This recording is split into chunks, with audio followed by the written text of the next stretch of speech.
There's a forgotten painkiller growing across America, near fences, ditches, vacant lots, and even the edges of ordinary backyards. And most people walk right past it like it's just another weed.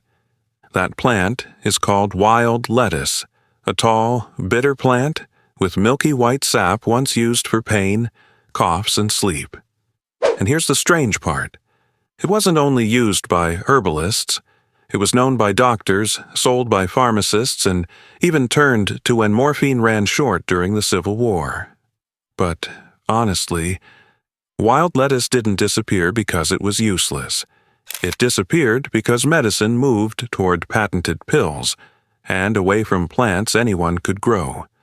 So watch closely because this forgotten weed may change how you see your backyard. Section 1. The weed, Americans. Walk past. Every day, to most people, wild lettuce looks like just another tall, ugly weed. You might see it along a rural road, growing beside an old fence behind a shed in a vacant lot, or right at the edge of a backyard where nobody bothers to mow. It does not look expensive. It does not look rare.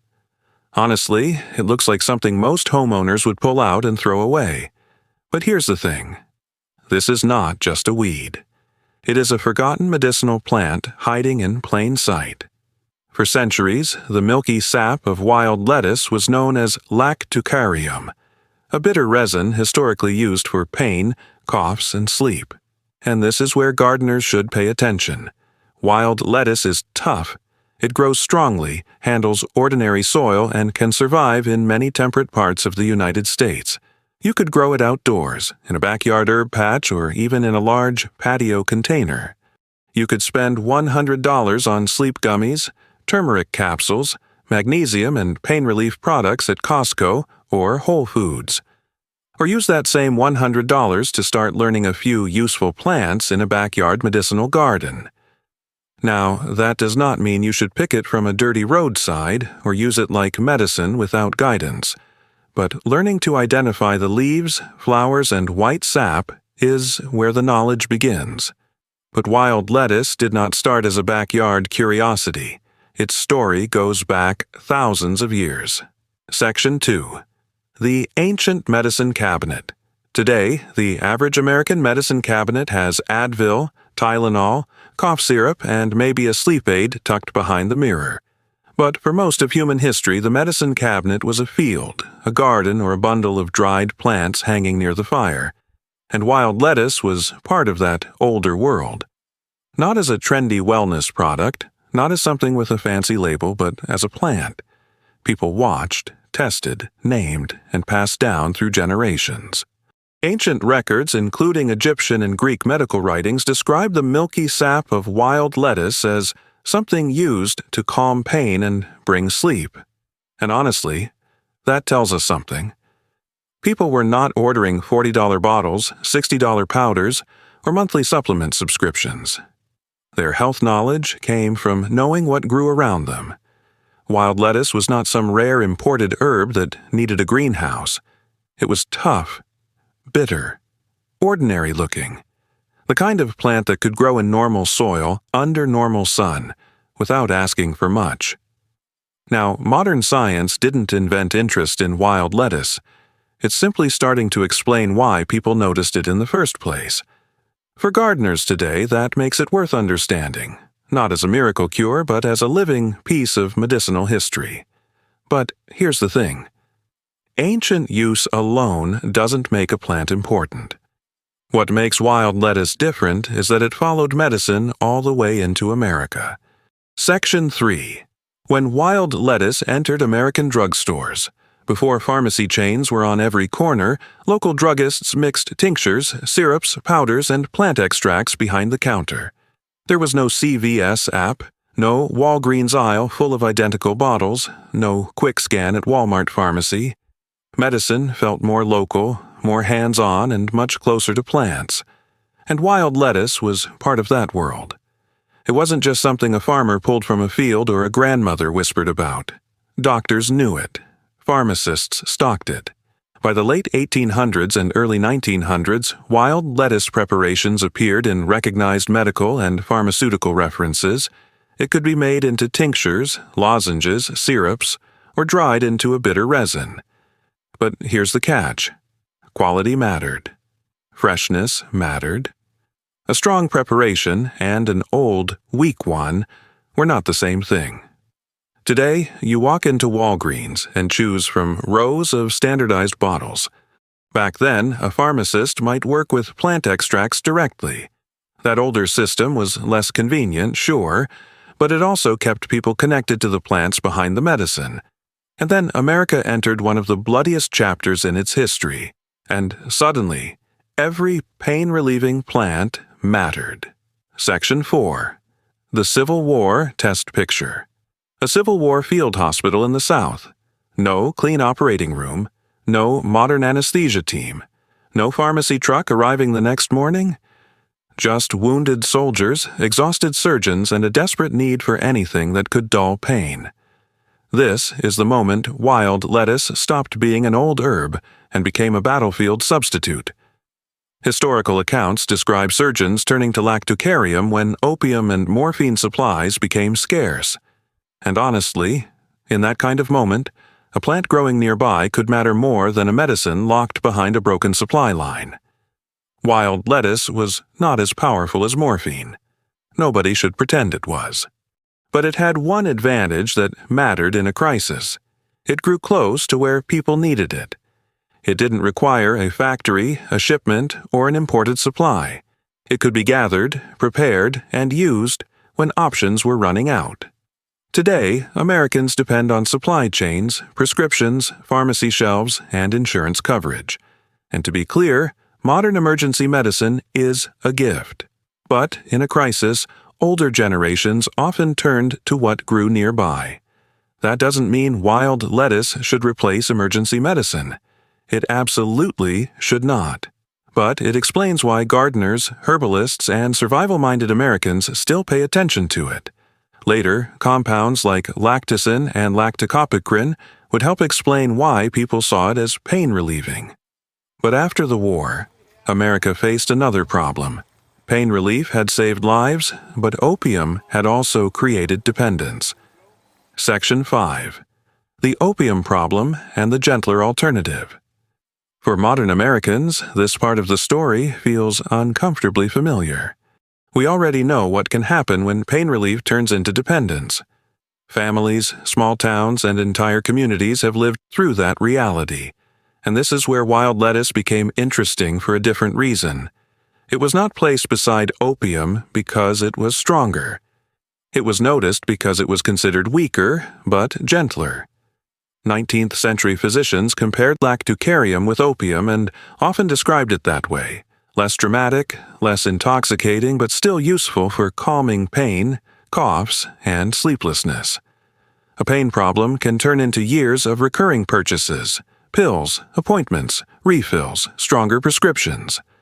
That's why a plant with a reputation for gentler relief became so interesting historically. Now, this does not mean you should replace medication with wild lettuce. Absolutely not. But as part of home apothecary history, it raises an important question. Why did doctors once care about this plant at all?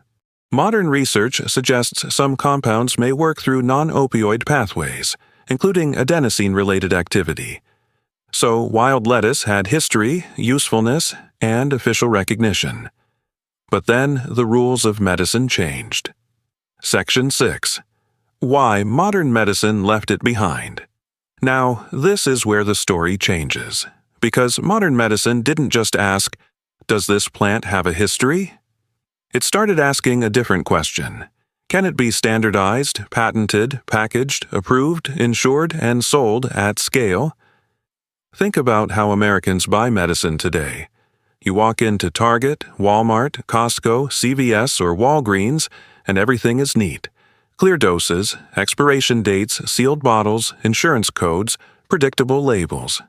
And honestly, that system has real benefits. Consistency matters. But here's the problem. As medicine moved toward synthetic chemistry and formal drug approval, wild plants became harder to fit into the system. Wild lettuce grows easily. It's low cost. It can come back season after season. For a gardener, that's an advantage. For a business built on recurring purchases, it's a problem. You might spend $100 this month on Advil, Tylenol, sleep gummies, magnesium, turmeric capsules, or CBD. But for that same $100, you could walk into Home Depot, Lowe's, or a local nursery and start a small medicinal herb corner that keeps teaching you season after season. Pills are a recurring purchase. A garden is a knowledge asset. The supplement aisle sells consumption. The backyard gives you control.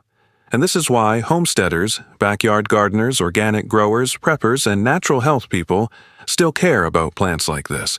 Not because they reject medicine, but because they understand value differently. This is not about rejecting modern medicine. It's about asking why useful plant knowledge disappears when it can't be turned into a protected product. But to be fair, wild lettuce also had a real problem. And this is the part most natural health videos skip. Section 7. The freshness and quality problem. Anyone who has bought herbal products online knows the problem. 2 bottles can have the same label and feel completely different. One tincture seems strong, another feels like colored water. And honestly, this is where the wild lettuce story becomes more complicated. It may not have disappeared only because of Big Pharma. It also had a real problem: consistency. The active compounds in lactucarium can degrade, which means old or poorly prepared products may be weak. Freshness matters. The plant matters. The season matters. Even where it grows matters. Buying a $25 tincture online is easy, but if the product is weak, mislabeled, or old, you're not buying knowledge. You're just buying hope in a bottle. That's why old pharmacists once mattered. They knew how to handle plant extracts. Today, much of that knowledge lives with herbalists, foragers, and homesteaders. And to be fair, modern medicine cares about consistency for a reason. Never use a plant you cannot identify. Be extra careful if you take medication, are pregnant, or have a health condition. Grow it first to learn it, not to treat yourself overnight. And that leads us to the strange place wild lettuce lives today, not in hospitals, not in most pharmacies, but in the margins. Section 8. Wild lettuce today. Etsy, herbal shops, and backyard growers. Today, wild lettuce hasn't completely disappeared. You can still find it mentioned on Etsy, Amazon, in herbal shops, at farmers markets, inside old herbal books, and across homesteading blogs. It just moved out of hospitals and into smaller communities. The plant remains legal to grow and possess in the United States, but quality and identification matter. And for gardeners, that's the real advantage. Instead of buying random bottles every month, a gardener can invest in skill, learning what the plant looks like when it grows and why freshness changes everything. It's not salad lettuce, and it's not a casual cooking herb. Historically, it was prepared as tinctures, teas, syrups, or resin. Today, its story survives through herbalists, foragers, homesteaders, survival communities, and people who still remember that useful plants don't always come with a barcode. But the real reason this plant matters is bigger than one herb, one tincture, or one old remedy. Section 9. The bigger message: grow the knowledge. Back, most people think a garden is for tomatoes, cucumbers, basil, and maybe a few flowers by the porch.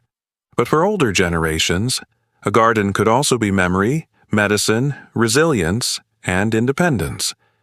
And this is where wild lettuce becomes bigger than one plant. It is not just a pain-relieving herb from the past.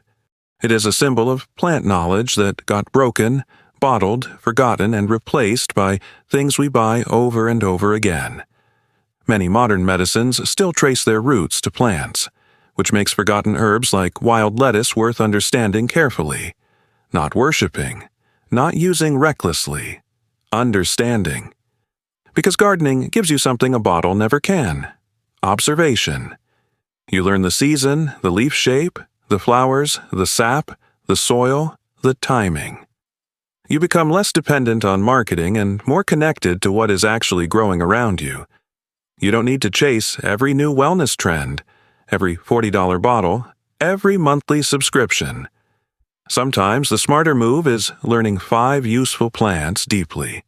And honestly, that's why so many Americans are coming back to backyard gardening, raised beds, local nurseries, herbal education, homesteading, and self-reliance.